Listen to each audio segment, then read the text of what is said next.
Assalamualaikum warahmatullahi wabarakatuh. Alhamdulillahirabbil alamin. Assalatu wassalamu ala asrofil anbiya'i wal mursalin Sayyidina wa maulana Muhammadin wa ala alihi wa sahbihi ajma'in. Amin. Para pemirsa Besawin channel yang saya hormati, yang berbahagia, semoga semua sehat, diberi tambahan rahmat dan karunia oleh Allah. Kembali ketemu dengan saya, bincang-bincang agama ringan. Ya, nanti selebihnya ditanyakan pada para kiai dan para alim ulama yang lebih banyak ilmunya. Bincang-bincang santai tentang sholat duha. Sholat duha itu banyak manfaatnya. Masalahnya, bapak, ibu, mbak-mbak, mas-mas, adik-adik semua, sudahkah pernah sholat duha? Sudahkah sering-sering sholat duha? Berapa rakaat sholat duha? Nah, itu yang menjadi bincang-bincang kita. Kalau secara pengetahuan, saya meyakini lah bapak-bapak, ibu-ibu, mbak-mbak, mas-mas itu sudah paham ya tentang sholat duha itu. Tetapi bukan hanya pengetahuan saja, praktik amalkan. Lebih bagus ilmunya itu sedikit diamalkan daripada ilmunya yang banyak tapi tidak diamalkan. Ya tentu lebih bagus lagi ilmunya banyak dan diamalkan.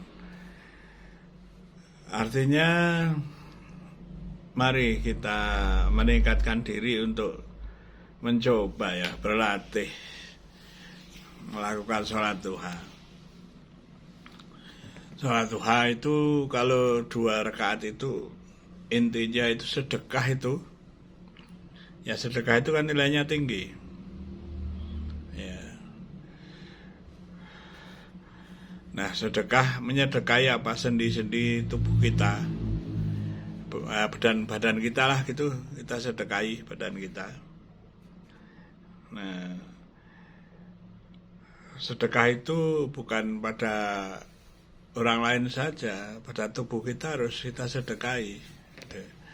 Nah, di balik itu kan kita bersyukur diberi oleh Allah tubuh sehat.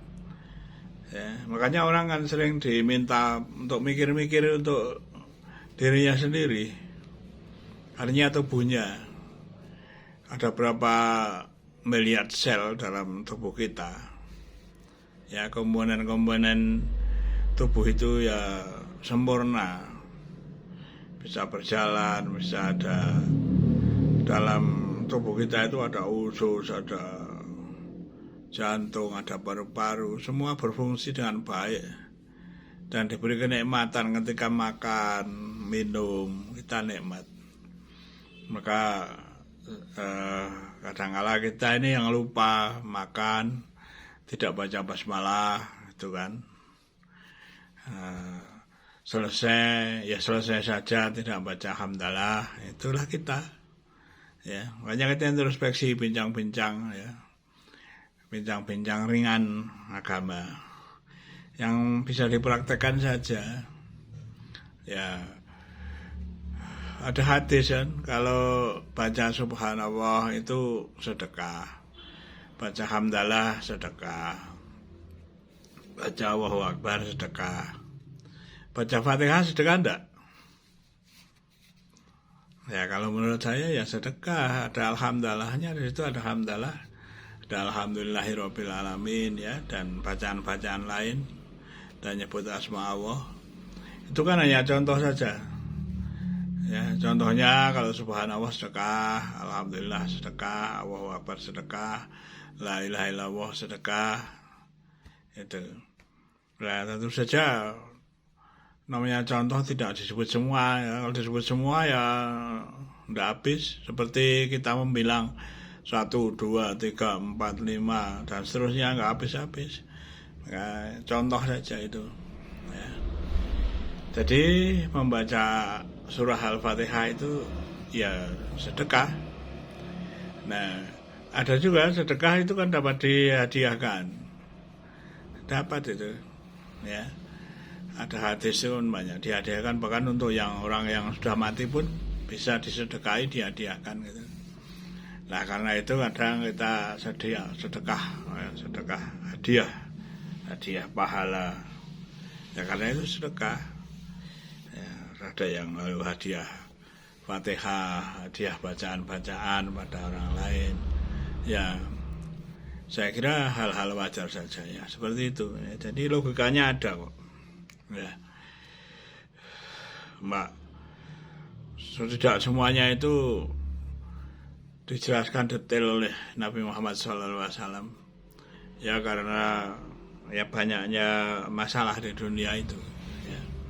Kita ambil analoginya, kemiripannya seperti itu ya, di Al-Quran juga ya, banyak permisalan di Al-Quran gitu. Ayat permisalan itu kan contoh itu.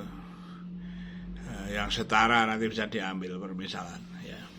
Jadi saya kira para alim ulama itu bijak ya dalam mengambil satu analogi kemiripan terhadap sesuatu peristiwa. Salat duha itu menyedekahi tubuh. Lah itu juga kalau dipikir kan tidak bisa kan, sulit toh. Menyedekahi tubuh kok dengan salat duha. Ya, menyedekahi ruas-ruas dari tulang-tulang kita itu sendi-sendinya dengan salat duha. Ya, makanya agama kadang yang namanya gaib itu ya seperti itu.